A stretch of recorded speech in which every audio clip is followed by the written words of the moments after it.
चलो जी, आज हम पढ़ेंगे class 9th work, energy and power. देखो जी, वर्क क्या होता है?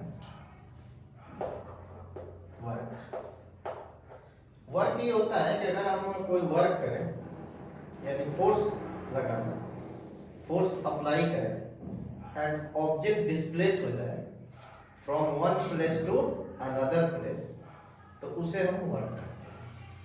when we applied force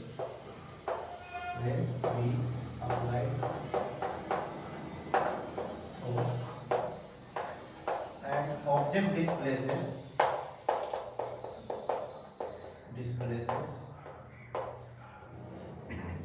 from one place to another place,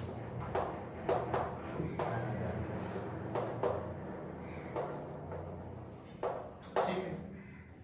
यानी work is equal to force into displacement होता है, ठीक है?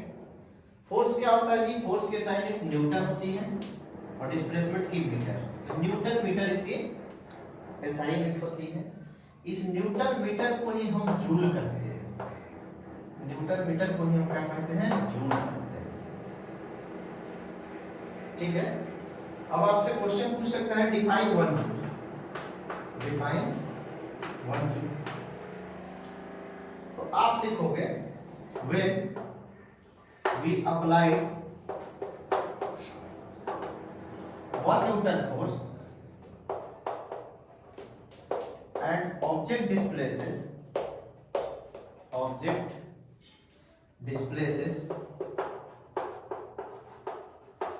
1 meter, the work done is called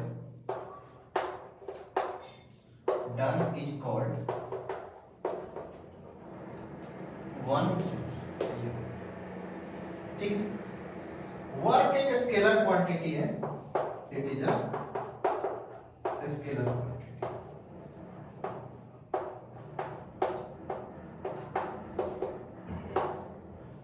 ठीक है? अब देखो, वर्क भी 3 टाइप के होते हैं। पहला पॉजिटिव वर्क,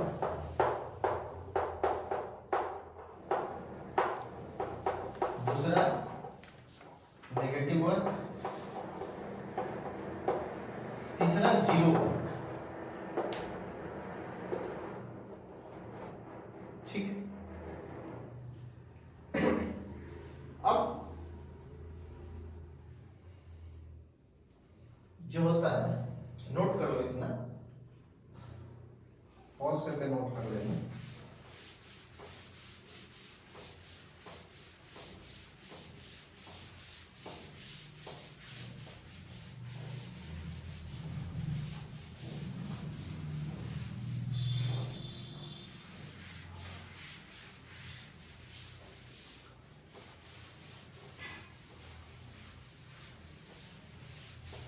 ठीक है, चलो पहला जो होता है पॉजिटिव वर्क होता है।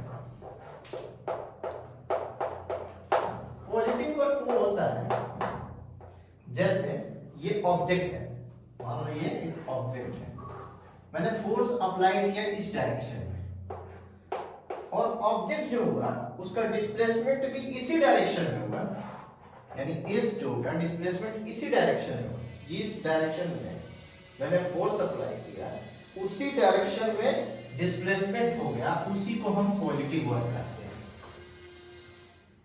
When we applied force in the direction of the motion of the body is called positive work.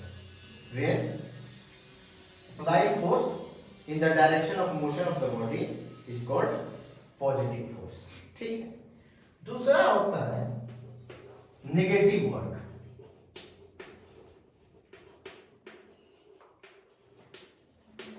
ठीक है, क्या होता है? Negative work. नेगेटिव वर्क ये होता है कि जैसे हमने ऑब्जेक्ट पे फोर्स लगाया और ऑब्जेक्ट डिस्प्लेस हो गई इधर अपोजिट, उसको कहते हैं नेगेटिव वर्क, ठीक है? तीसरा होता है जीरो वर्क। तो देखो एक चीज देखो, हमने फोर्स लगाया पहला में पॉजिटिव वर्क में, फोर्स लगाया इधर और डिस्प्लेसमेंट भी इधर ही हुआ, तो फोर्स और डिस्प्लेसमेंट के बीच में एंगल कितना हुआ? 0 डिग्री। कितना हुआ इनके बीच में एंगल? 0 डिग्री। इसमें देखो नेगेटिव वर्क में क्या होता है कि मैंने फोर्स लगाया इधर और डिस्प्लेसमेंट हुआ इधर, तो इनके बीच का एंगल कितना हो गया? 180 डिग्री। तो वो थीटा जिसमें 180 होता है उसमें नेगेटिव वर्क होता है, और इसमें थीटा 0 डिग्री होता है, यानी एंगल फोर्स और डिस्प्लेसमेंट के बीच में एंगल 0 डिग्री है, तो वो क्या होता है? नेगेटिव वर्क होता है। अब देखो जीरो वर्क क्या होता है? तो 0 डिग्री हो ही गया, 180 डिग्री हो ही गया, बचा क्या? 90 डिग्री। तो देखो अगर फोर्स मान लो आप इधर लगा रहे हो और डिस्प्लेसमेंट इधर हो रहा, तो एंगल कितना दोनों के बीच में बन रहा है? 90 डिग्री। तो ये theta is equal to 90 degree, तो यहाँ पे वर्क डन 0 हो जाएगा। आया समझ में? जैसे मैं एग्जांपल के तौर पे देखता हूं, तो अगर एक मान लो कुली है, कुली आपका बॉक्स लिया है और बॉक्स लेकर वो ऐसे चल रहा है, ठीक है? तो बॉक्स लेके ऐसे चल रहा, मान लो मैं आप यहाँ पे देखता हूँ,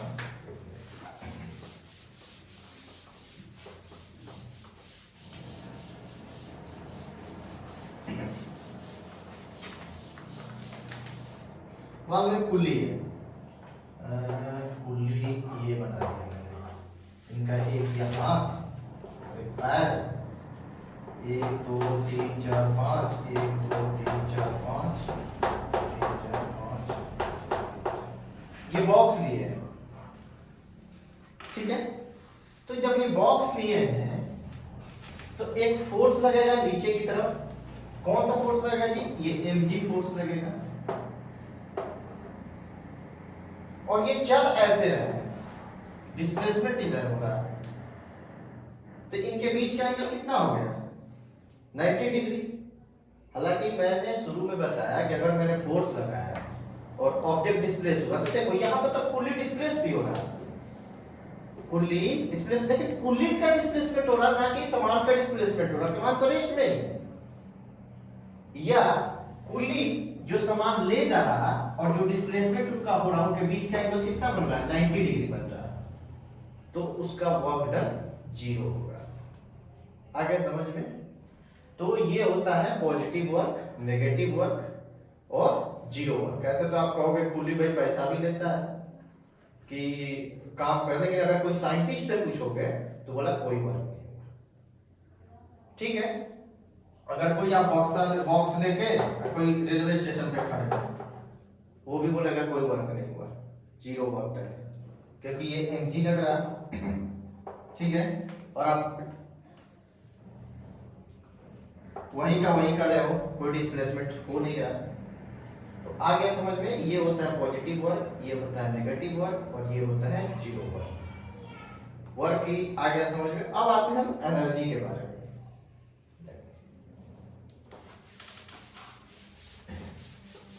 एनर्जी क्या होता है? एनर्जी 2 टाइप्स की होती है।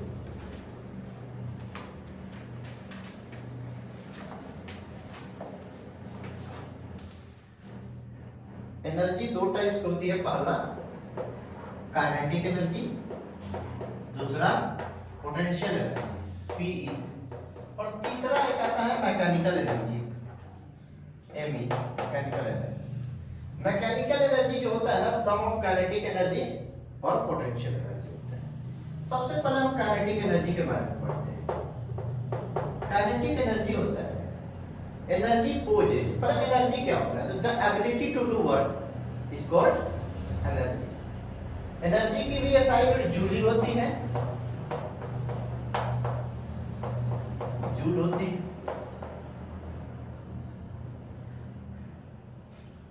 काइनेटिक एनर्जी को हम हाफ mv² लिखते हैं, ठीक है? काइनेटिक एनर्जी होता है energy possess due to motion is called kinetic energy, ठीक है? kinetic energy is equal to half mv square, where m is equal to mass of the body, v is equal to velocity of the body. ये expression है, ठीक है, क्या है जी, ये expression है काइनेटिक एनर्जी का। एग्जाम में आ सकता है कि write expression of kinetic energy, तो आप लिखोगे kinetic energy is equal to half mv square, where m is equal to mass of the body, v is equal to velocity of the body. ये derive कैसे होता है ये मैं बताऊंगा नेक्स्ट वीडियो में। सबसे पहले सबका मैं इंट्रोडक्शन दे दूं, ठीक है। उसके बाद आता है पोटेंशियल एनर्जी। पोटेंशियल एनर्जी होता है mgh, where m is equal to mass of the body, g होता है acceleration due to gravity,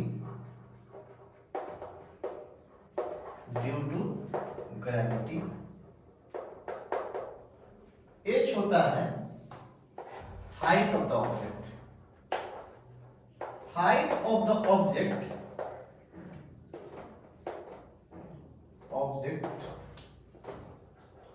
from the bottom लिखना बहुत जरूरी है, यानी कहां से आप उठाए ऑब्जेक्ट को, ये चीज, ये एक्सप्रेशन है पोटेंशियल एनर्जी का। अगर आपसे कोई पूछे write an expression of potential energy, तो आपने कहा potential energy equal to mgh, where m is equal to mass of the body, g acceleration due to gravity और h height of the object, ठीक है।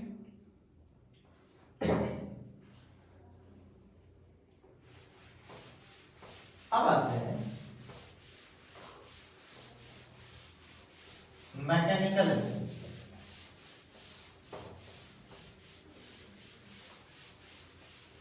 मैकेनिकल एनर्जी जो होता है total energy, यानी kinetic energy plus potential energy को mechanical energy कहते हैं।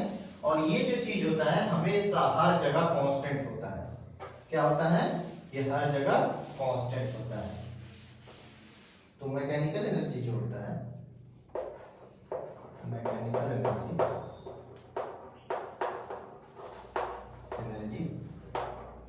होता है kinetic energy plus potential energy, ठीक है। और ये कांस्टेंट होता है मैकेनिकल एनर्जी, ठीक है, ये हमेशा कांस्टेंट होता है।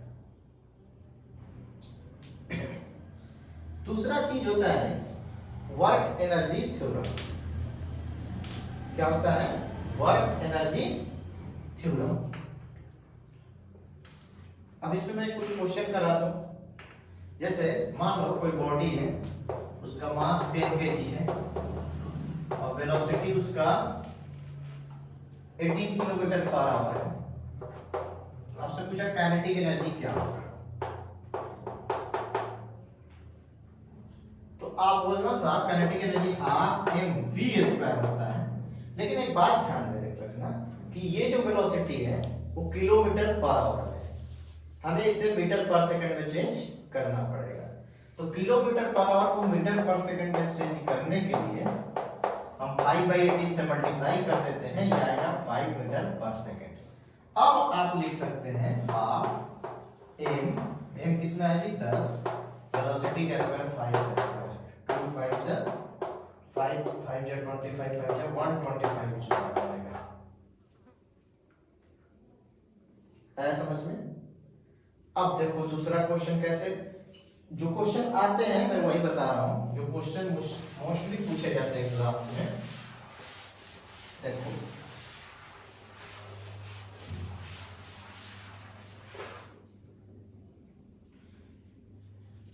दूसरा टाइप का क्वेश्चन आपको दे सकता है कि कोई बॉडी है, उसका काइनेटिक एनर्जी जो है 25 जूल है, मास 1 kg है, तो उसकी वेलोसिटी क्या होगी? तो अभी हमने बताया कि काइनेटिक एनर्जी जो होती है हाफ mv स्क्वायर होती है। तो आपको काइनेटिक एनर्जी दिया है 25 जूल, हाफ, मास दिया है 1 kg इंटू वी स्क्वायर, ये जाके इधर मल्टीप्लाई हो जाएगा, 25 दूना 50 जूल आ जाएगा वी स्क्वायर, तो आपका वी स्क्वायर आ जाएगा 50, v इक्वल टू 50 का आप क्या करोगे, किसका स्क्वायर रूट है, तो आप कुछ मत करो, 50 का प्राइम फैक्टराइजेशन कर दो, 2 25 5 5 1, तो 2 का हम 1 लेंगे पेयर में, और 1 जो बच जाता है √2 कर देते हैं, तो v इक्वल टू आ जाएगा 5√2 मीटर पर सेकंड। ठीक है, कभी काइनेटिक एनर्जी दे देगा, आपसे वेलोसिटी पूछ देगा, कभी वेलोसिटी दे देगा, काइनेटिक एनर्जी गिवन होगा, मास पूछ देगा, ऐसे ऐसे क्वेश्चन, ऐसे मैं क्वेश्चन ऐसा कराऊंगा बहुत सारे। ये तो क्या वर्क एनर्जी पावर का ये फर्स्ट वीडियो है अभी,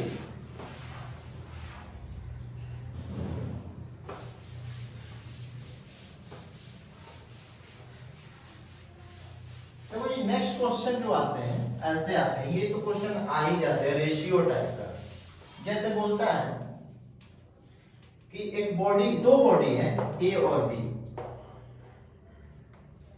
इसका मास m है और इसका वेलोसिटी 2v है, 2 टाइम वेलोसिटी है, इसका मास 2m है और वेलोसिटी v है,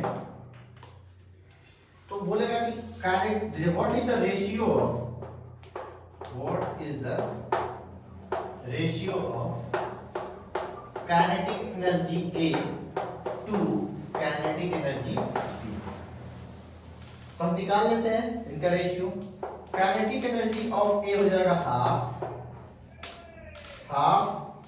m दिया है इसका m, और इसका v कितना है 2v है, तो 2v का square, ratio means upon kinetic energy of B half m कितना जी 2m है, और v ही है v का स्क्वायर, हाफ से हाफ काट दो, m से m काट दो, ये आ जाएगा 4v square upon 2v square, v square से v स्क्वायर, 2 2 जा 4 1 2/1 यानी 2:1 आ जाएगा, ये रेशियो आ जाएगा।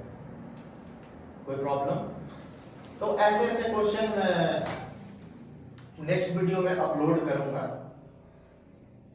इस वीडियो में इतना ही, नेक्स्ट वीडियो में, आने वाले वीडियो में मैं सारे क्वेश्चन भी डाल दूंगा। प्लीज जो मेरा चैनल है उसको सब्सक्राइब करें, शेयर करें, धन्यवाद।